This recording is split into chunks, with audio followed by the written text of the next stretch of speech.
Salve Deus, meus irmãos jaguares, graças a Deus. Sejam bem-vindos a mais um vídeo do nosso canal Jaguar Independente.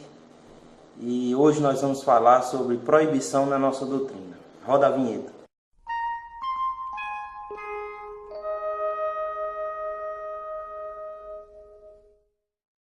Deus, meus irmãos, graças a Deus.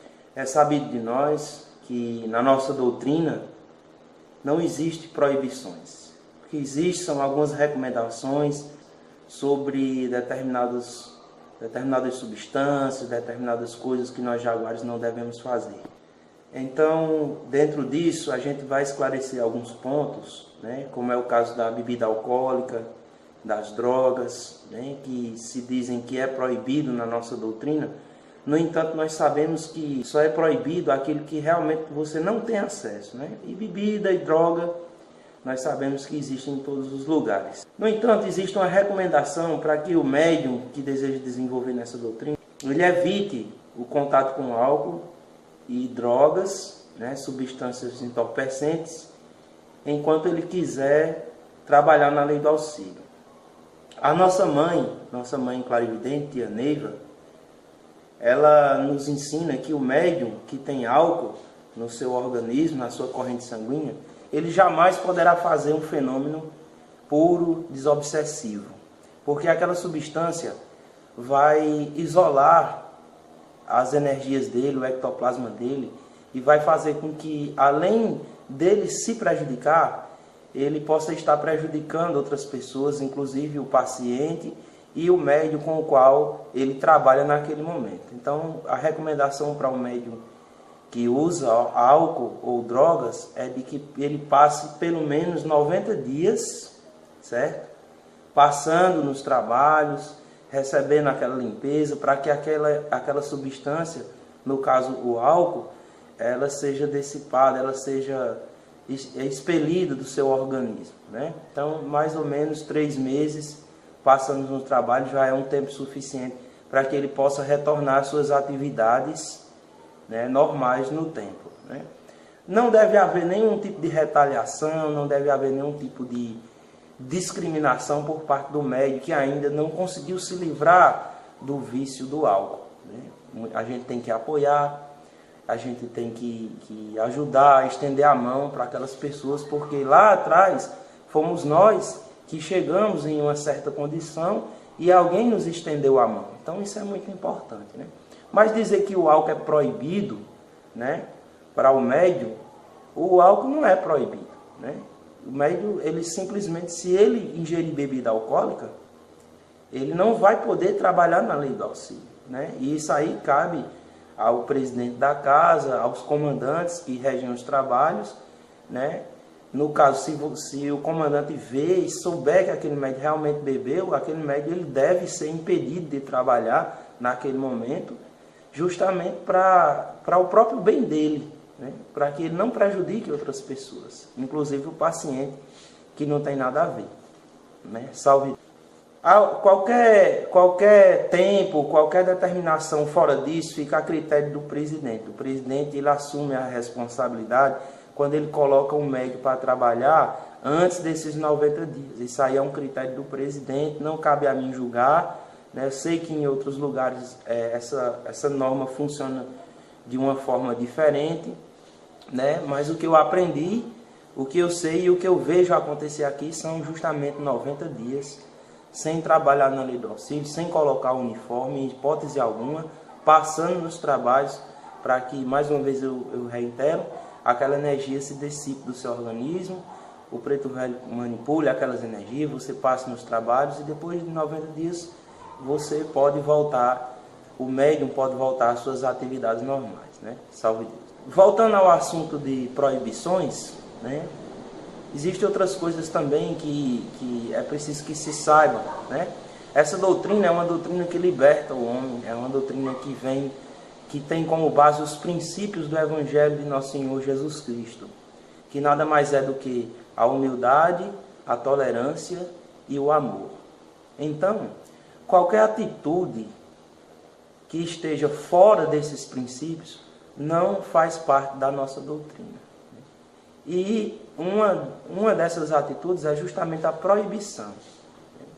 No caso dos adjuntos presidentes, dos presidentes de templo, né, eu ouvi do meu adjunto uma frase muito certa em relação ao que é ser um presidente, que uma vez eu perguntei a ele o que é ser um presidente, e ele disse: ser presidente é ser um administrador de problemas, ou seja, é aquela pessoa que está sempre à disposição, 24 horas por dia, é aquela pessoa que se disponibiliza a deixar grande parte da sua vida material, sentimental de lado, para poder cuidar da dor alheia, aquele que dispensa e esquece da sua própria dor para cuidar da dor daquele que chega, dos desesperados, daqueles sem esperança, né? E ser um presidente é aquela pessoa, é aquele mestre que perde grande parte da sua intimidade, ele deixa de viajar, ele deixa de fazer suas coisas. É aquele mestre que sentiu no seu coração a necessidade de servir. O presidente nada mais é do que um servidor do Pai Seta Branca, um servidor de nosso Senhor Jesus Cristo. Tudo que for fora disso não é ser um presidente, não é ser um adjunto, né? Um adjunto de povo, aquele que conduz o seu povo, colocando aquele povo no caminho do amor, da humildade e da tolerância, no caminho do trabalho espiritual. Isso sim é ser um presidente. Quando o presidente se arvora da sua posição para fazer desmandos, para impor a sua própria vontade, porque isso não existe. Eu sou um instrutor de centúria, sou um instrutor de desenvolvimento, e na hora em que eu estou dando aula, a minha vontade, o meu querer, o que eu acho, não interessa nesse momento. Eu tenho que passar o que a nossa mãe deixou. O que eu acho não importa. Então eu jamais vou fazer aquilo que a tia Neiva disse no seu juramento: tentar escravizar os sentimentos dos que me cercam, ou quando desesperados me procurarem. Esse é um adjunto. O mestre que cumpre isso, ele é um adjunto com todas as letras. Esse é um homem feliz, é um homem que vai atingir os seus objetivos espirituais. Fora disso, não é doutrina. Fora disso, a coisa não está dentro dos princípios do Evangelho de Nosso Senhor Jesus Cristo. Principalmente quando um presidente ele cai no padrão de colocar o seu sentimento, colocar o seu achismo à frente da doutrina. Principalmente quando um adjunto chega a proibir certas coisas, como proibir um médium de frequentar outro templo, porque aquele outro templo é de tal sigla, é de sigla A ou é de sigla B. Isso é doutrina? É bom que se diga. Então não existe proibição. Enquanto o médium está em desenvolvimento, enquanto o médium está ali dando seus primeiros passos, ele deve receber a orientação do seu adjunto. O seu adjunto deve esclarecer o que é certo e o que não é certo, dentro das leis deste amanhecer, dentro do que a tia Neiva deixou, e não do que ele acha. O que você diria se você estivesse num trabalho de tronos? O que você faria se você estivesse trabalhando nos tronos, com um aparal ou com um doutrinador, seja lá qual for sua mediunidade, e você recebesse ali no seu trono a visita como paciente do assassino do seu pai, ou do assassino do seu filho, ou de um inimigo seu? Você ia ou não ia atender aquele paciente?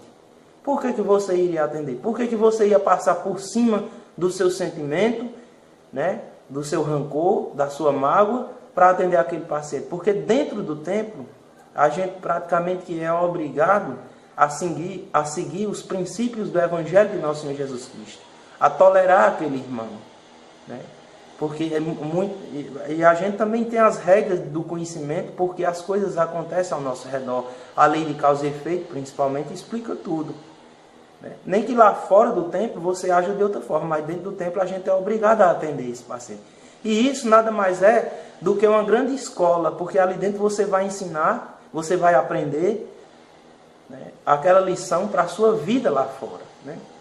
Agora imagine um presidente que tem desafetos, que não gosta do estilo do outro presidente lá, e ele acaba proibindo os seus médios né? E além de proibir, ainda ameaça, coage, né? Como a gente escuta falar por aí, de presidentes que não querem que os seus médios andem em tal tempo, porque lá cruza corrente, porque lá não faz parte do vale. Então, essa coisa de proibir não existe na nossa doutrina. O presidente, ele tem que ensinar, mas ele não pode cobrar o ensinamento.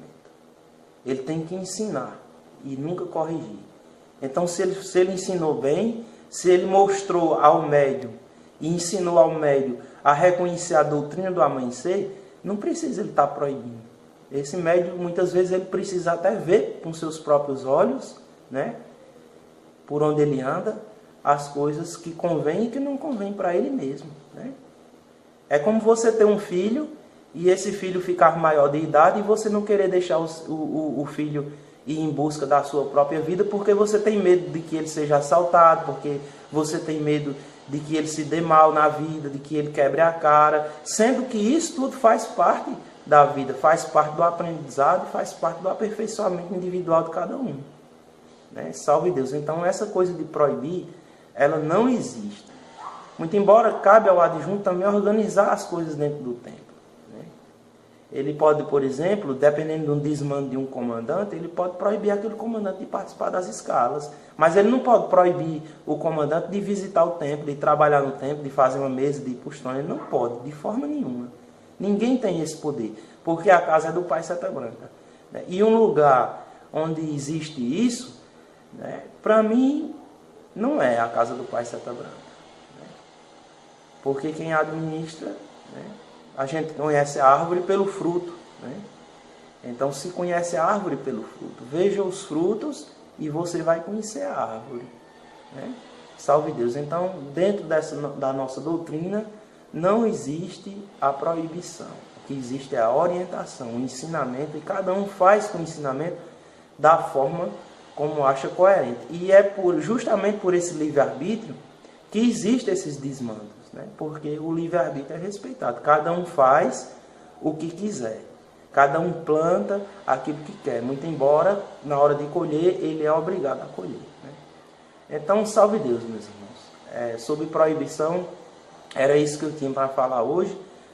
Vocês me perdoem a minha ausência, né, em gravar vídeos, né, mas eu estive ocupado esse mês que passou, mas agora eu vou tentar retomar com alguns e-mails que mandaram para mim, algumas sugestões de vídeo. Eu vou tentar toda semana gravar pelo menos um vídeo para passar para vocês. Quem gostou desse vídeo, né, clique em gostei, né? Se ainda não assinou o canal, assine o canal, que é importante, porque toda vida que eu postar um vídeo você vai ficar sabendo. E que Jesus, Pai Seta Branca, e a nossa mãe Coatai 108, Tia Neiva, continue nos abençoando, nos iluminando, né, projetando sobre nós, e aqueles que estão na sintonia desses grandiosos e soberanos espíritos, que possam dar continuidade a essa obra, a essa doutrina que é maravilhosa para esse planeta. Salve Deus, boa sorte a todos.